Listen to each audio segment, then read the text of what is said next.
बढ़ेंगे आगे। आपातकाल का एक काला अध्याय मुजफ्फरनगर के खालापार में लिखा गया था। प्रधानमंत्री नरेंद्र मोदी ने नेता प्रतिपक्ष राहुल गांधी पर हमला बोलते हुए संसद में इस मुद्दे को उठाया।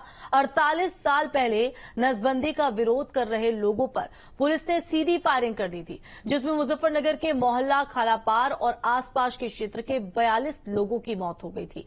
देखिए हमारे संवाददाता अभिषेक शर्मा की ग्राउंड जीरो से ये रिपोर्ट।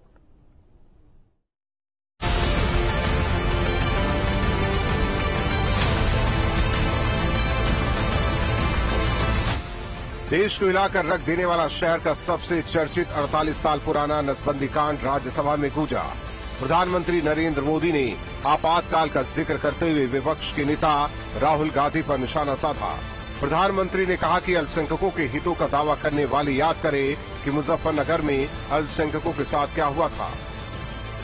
ये बहुत सी पार्टियां जो उनके साथ बैठी हैं, वो अल्पसंख्यकों की आवाज होने का जरा दावा करते हैं, बड़े ज्यादा चिल्ला करके बोलते हैं। क्या कोई मुजफ्फरनगर और तुर्कमान गेट वहां अल्पसंख्यकों के साथ इमरजेंसी में क्या हुआ था जरा याद करने की हिम्मत करते हैं क्या? बोलने की हिम्मत करते हैं क्या? मुजफ्फरनगर की मीनाक्षी चौक के ठीक सामने खालापार है। यहाँ गली के मुहाने से 100 मीटर दूर ही आपातकाल की वो काली यादें दफन है, जिसका जिक्र कुछ दिनों पहले संसद में प्रधानमंत्री नरेंद्र मोदी ने किया। नई पीढ़ी के जिन लोगों को नहीं पता कि पीएम मोदी की इस सनसनीखेज बयान के बाद आखिर क्या है खालापार के गोलीकांड की सच्चाई, हमारे संवाददाता अभिषेक शर्मा ने ग्राउंड जीरो पर जाकर 48 साल पहले हुए इस बर्बर गोलीकांड पर पीड़ितों के परिजनों के साथ तफ्तीश की तो पाया कि दीवारों पर गोलियों के निशान मौजूद हैं, तो जुबानों पर उस कांड की बर्बरता की गवाही। राष्ट्रपति के अभिभाषण पर प्रधानमंत्री नरेंद्र मोदी ने क्यों खालापार मुजफ्फरनगर का जिक्र किया? क्यों उन्होंने बताया कि कैसे कांग्रेस ने किसी भी गोलीकांड की आज तक जांच पूरी नहीं होने दी? दरअसल हम आपको बताते हैं कि क्या था पूरा मामला। मैं इस दफे मुजफ्फरनगर के मीनाक्षी चौक पर हूं और ठीक इसके सामने खालापार है। इस खालापार में एक शहीद स्मारक है। वो शहीद स्मारक है 1975 में जब कांग्रेस शासित सरकार ने पूरे देश में इमरजेंसी लागू की थी और नसबंदी अभियान जोरों पर चलाया था। उस नसबंदी अभियान के विरोध में इस खालापार में अक्टूबर में एक विरोध प्रदर्शन शुरू हुआ, जिस विरोध प्रदर्शन को दबाने के लिए पुलिस ने गोली चलाई और 45 लोगों की मौत हो गई थी। उन्हीं 45 लोगों की याद में वो शहीद स्मारक खालापार में बना हुआ है। खालापार मुजफ्फरनगर का वो इलाका है जो 2014 के दंगे में भी बहुत नामी रहा था और अपने तरीके से नाम खालापार को मुजफ्फरनगर में पहचाना जाता है। अब हम चलकर आपको दिखाएंगे क्या स्थिति उस शहीद स्मारक की है, लोग क्या सोचते हैं और क्या उनकी स्थिति है। क्योंकि प्रधानमंत्री नरेंद्र मोदी ने यह भी आरोप लगाया था कि कांग्रेस ने जितने भी गोलीकांड हुए उसकी जांच रिपोर्ट आज तक नहीं आई तो कोई कार्रवाई नहीं हुई, चाहे फिर वो मुरादाबाद हो, चाहे वो फिर मेरठ हो या फिर मुजफ्फरनगर हो। आइए चलते हैं और देखते हैं हम कैसा है उस शहीद स्मारक का हाल और क्या सोचते हैं आज 38 साल बाद उस शहीद स्मारक के लोग। क्योंकि 38 साल बाद जब प्रधानमंत्री नरेंद्र मोदी ने संसद के अंदर ये बात उठाई तो फिर से पुराने जख्म हरे हो चुके हैं। पार के बाहर शहीदों के नाम लिखे हैं। शहीद चौक का पत्थर बहुत मुश्किल से चमकता है। बेहद बुरी हालत है इस पार की। बाहरी बाउंड्री पर लकड़ी के चौखट बेचने वालों का कब्जा है तो अंदर ट्यूबवेल बनाने के नाम पर नगर पालिका ने बड़े बड़े गड्ढे खोद दिए हैं। शहीद पार के बाहर ही दिया लगाए बैठे मोहम्मद इजहार मिले। गोलीकांड का जिक्र करते हुए बोले कि हाँ, मैं चश्मदीद हूँ उस कांड का। एक बात बताओ, जब ये गोलीकांड हुआ था नसबंदी को लेकर जी, अब आपकी उम्र क्या है? इतना बड़ा था मैं, इतना बालक थे 10-1 साल के। देखा था वो गोलीकांड? हाँ, मैं वहाँ खड़ा था सामने अपनी गली में। और कहाँ हुआ था वो गोलीकांड? यहाँ तो पब्लिक थी। अच्छा। उधर पुलिस थी, चौराहे पे पुलिस थी। अच्छा। गोली चल रही थी खूब दमादम। अच्छा, मर रहे थे। तो क्यों चली गोली? पीएससी ने चलाई थी? कितने चलाई? हाँ, पुलिस थी साथ में, डीएम साहब थे। एक इतना बड़ा बम इस आधा मस्जिद में फेंका था उन्होंने। तो बड़ा अन्याय हुआ तो? बहुत ज्यादा। कर्फ्यू आदमी भी नहीं बोल सके था। बड़े पुलिस किसकी सरकार थी? उस टाइम मेरे ख्याल से कांग्रेस की थी, जहाँ तक मुझे उम्मीद है। जांच वाच हुई, सजा मिलेगी नहीं पुलिस? कुछ नहीं, कुछ नहीं। ये देखिए हाल मैं दिखाना चाहूंगा कि कुल मिलाकर इसमें शहीदों के नाम लिखे हैं। ये जो मालाएं टंग रही हैं उसके पीछे, क्योंकि ये बैरिकेडें हैं, इसमें पूरी फेंसिंग लगी हुई है और यहाँ बहुत बड़ा ट्रांसफार्मर भी है। अंदर जाना का रास्ता कोई है ही नहीं, सब बंद है यहाँ पर। और उसमें पहला नाम सलीम पढ़ रहा हूँ, इश्तियाक पढ़ रहा हूँ, इकबाल पढ़ रहा हूँ, यही समझ में आ रहे हैं और बाकी उर्दू में है। कुल जमा 16 नाम इस पे लिखे हैं और बीच में लिखा है शहीद चौक। 1976 की यह घटना है। 1976 में शहीद चौक बना दिया, पार्क भी उस नाम पर है। लेकिन आज तक इस पार्क की दोनों तरफ सिर्फ 3 ट्रांसफार्मर इसके बाहर लगे हैं जहाँ शहीद चौक बना हुआ है, 4 बल्कि, और इसलिए इसे बंद कर दिया गया है। और ये कबाड़ मार्केट भी कहा जाता है खाला पार्क को, और कबाड़ भी इसके सामने यहाँ लगा हुआ है कुल मिलाकर। अब मैं यहाँ के लोगों से जानूंगा कि क्या 38 साल बाद उनके जख्मों को, जो जख्म मिले थे, उनको न्याय मिल पाया? जो उनके साथ अन्याय हुआ था उन्हें न्याय मिला? क्या क्या हुआ था विस्तार से बताओ, आंखों देखी। उस टाइम में तो गोलियां चल रही थी। हाँ, नसबंदी को लेके नसबंदी कांड पे जबरदस्ती कर रहे थे। जबरदस्ती मामला था नसबंदी, जबरदस्ती पकड़ के ले जाने थे और ले जाके अस्पताल में उनकी नसबंदी करते थे। उसके विरोध में जो है लोग बाग मीनाक्षी चौराहे पर इकट्ठे हुए। मैं पीछे को रेड़ा निकाल के अपने घर पहुंचा। मैं भी आया उसमें झगड़े में जो है। वो सामने वो देख रहे ना तुम, एक बहुत बड़ा थम खड़ा था, आंसू गैस का गोला जब मेरे पैरों में आके पड़ा और उसमें से जो धुआं निकलना शुरू हुआ है और आंखों में से जो है पानी टपकना शुरू हुआ है, मैं तो अपने घर भाग गया था। गोलियों की आवाज आ रही थी? गोलियां खूब चली, दबा के चली। कितने घंटे चली? कम से कम भी 1-1.5 घंटा गोलियां चली। इसके बाद हमें मिले दिलशाद ठेकेदार, जिनके पिता इनाम ठेकेदार ने इस कांड का विरोध किया था और पीड़ितों के लिए इंसाफ की लड़ाई लड़ी थी। अब इनाम ठेकेदार तो नहीं रहे, लेकिन हमें यही मिले मुजफ्फरनगर के वरिष्ठ कांग्रेसी नेता और पूर्व जिला अध्यक्ष तारिक कुरैशी। तारिक कुरैशी ने भी माना कि ये बर्बर कांड था, मगर उनका कहना है कि सरकार ने ये गोली नहीं चलवाई थी। आइए कुछ और लोगों से मिल लेते हैं।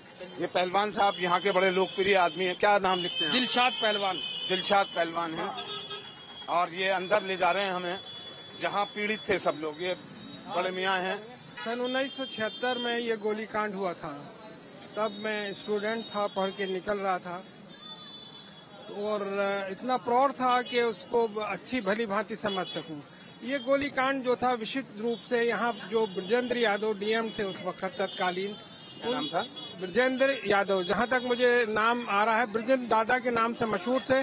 अब वो यादव थे या कुछ और थे, क्योंकि 50 साल पहली है और मैं भी उस वक्त कम अवस्था में था, तो मुझे वो याद नहीं है। तो ये टोटल उनकी मानसिकता जो इस मोहल्ले के प्रति रही, उसका दुखद परिणाम था, जो उन्होंने जो एक भयंकरता के रूप में सामने आया था। उसमें इसका ताल्लुक इमरजेंसी से नहीं था, क्योंकि इमरजेंसी के टाइम में जो ये लोग सिर्फ बदनाम करने की कोशिश करते हैं, जो लोग कथाकथित कर रहे हैं। इस कांड की तो निंदा करते हैं आप लोग? हाँ, सब करते हैं निंदा में, तो उसमें कुछ था ही नहीं। उसमें ना गवर्नमेंट इन्वॉल्व थी, ना कांग्रेस इन्वॉल्व थी। उसमें टोटल उस वक्त का प्रशासन का मामला था। हम निकल पड़े इस कांड के पीड़ितों के परिजनों और रिश्तेदारों से मिलने। अब बारी दिलशाद ठेकेदार की थी। वो हमें कई जगह ले गए। वो हमें खालापार की 24 घंटे खुलने वाली बाबू चाय वाले की दुकान पर ले गए। बाबू हमें दुकान पर ही मिल गए। बाबू के ताया मोहम्मद आदिल को इस कांड में 303 की गोली लगी थी। बाबू ने हमें बताया कि कई महीनों तक उनका इलाज चला, मगर कुछ दिन बाद उनका इंतकाल हो गया। और में बाबू भाई की चाय पीने के लिए लोग रात भर आते हैं, दिन भर आते हैं। इनकी चाय बड़ी फेमस है। और बाबू भाई के ताया यानी कि ताऊ इस गोली कांड में मारे गए थे। आप तो बच्चे ही रहे होंगे तब? छोटे थे, बहुत छोटे थे। तो ताऊ उसमें चल बसे थे, गोली लगी थी? पैर में लगी थी गोली, काफी टाइम जिंदे रहे, उसके बाद चल बसे थे। अच्छा, सेप्टिक वेप्टिक हो गया था? हाँ, मोहताज हो गए थे। मोहताज हो गए थे। कितने साल बाद डेथ हुई इनकी? कम से कम 10-12 साल के बाद डेथ हो गई थी। तो उनके बच्चे कहाँ गए? उनके एक बच्चा मर गया, 2 बच्चे हैं। अच्छा, अब कहाँ हैं वो बच्चे? तो फिलहाल तो मजदूरी कर रहे हैं। अच्छा, कहीं में हैं? हाँ, यहीं रहे हैं। कैसे कैसे हुआ था, क्या बताते थे वो ताया? तो ताया बताते थे कि हम इधर खड़े हुए थे, एक तरफ आके तो गोली लगी, फिर हमें नहीं पता, हम कहाँ भी बड़े अस्पताल रहे काफी टाइम। उसके बाद में घर पड़े रहे, फिर मुद्दा भी गुजर गई काफी टाइम, उसके बाद इंतकाल हो गया था। फिर हमें ठेकेदार फक्कर शाह चौक के पास रहने वाले मोहम्मद इस्लाम के घर ले गए। इस्लाम ने बताया कि घर में अब मैं ही हूँ। इस कांड में मेरे चाचा इकबाल को गोली लगी थी। पुलिस उन्हें घायल अवस्था में ही घर से उठाकर ले गई और उन्हें कभी नहीं देखा, न ही उनकी लाश मिली। हमारे भाई ठेकेदार साहब जो हैं, अब असली विक्टिम जो हैं, इस्लाम के चचा इकबाल इसमें शहीद हो गए थे, इनके घर लेके आए। इस्लाम भाई, कितनी उम्र रही होगी जब आपके चचा जान गए? 16 साल की उम्र थी। 16 साल। और चचा कितने बड़े थे? मैं तो मतलब बराबर के थे, 15-16 साल के हुए थे जब उनके गोली लगी थी। गोली लगी थी? कहाँ गोली लगी उनके? उनके कुल्ले में लगी थी। डेथ हो गई थी? जी हाँ। आर पार हो गई थी? हाँ, आर पार हो गई थी गोली। जिधर गोली गली थी उधर ज्यादा चौड़ा था, और जहाँ को बस वो गोली का निशान था। यह सांस चल रहा था, पुलिस गाड़ी में घेर के ले गए थे। नाम क्या था चाचा का तुम्हारा? इकबाल। इकबाल बताया। अच्छा, जब तक तो शादी हुई ना होगी? नहीं। अच्छा, तो तब तुम्हारे दादा जिंदा थे? जी, दादा जिंदा थे। यहाँ तो जबरदस्ती दरवाजा खोल पुलिस ले गई थी, उठा के पीएससी वाले। किसे? गाड़ी में घेरा था यूँ पकड़ के। कौन? पुलिस वालों ने, पीएससी वालों ने। किसको? बालू को। बालू जो चचा थे, इकबाल और बालू नाम था? जी। अच्छा, मरने के बाद? जी, मरने के बाद क्या सांस चल रहा था उनका, गाड़ी में ले गए थे। आज लोग पता ही नहीं चला था। नहर में गिरा, भट्टी में जलाया, कहाँ जलाया पता। बॉडी नहीं मिली? बॉडी नहीं मिली थी। तलाशा? जी, तलाश करी थी? तलाश क्या करती, कर्फ्यू लगा दिया था, पुलिस निकलने दे रहे थे कोई पुलिस वाले। अच्छा जी। हमारे को छीन के ले गई थी पुलिस। प्रधानमंत्री कह रहे हैं तो क्या गलत कह रहे हैं कि जाति इतनी हुई थी?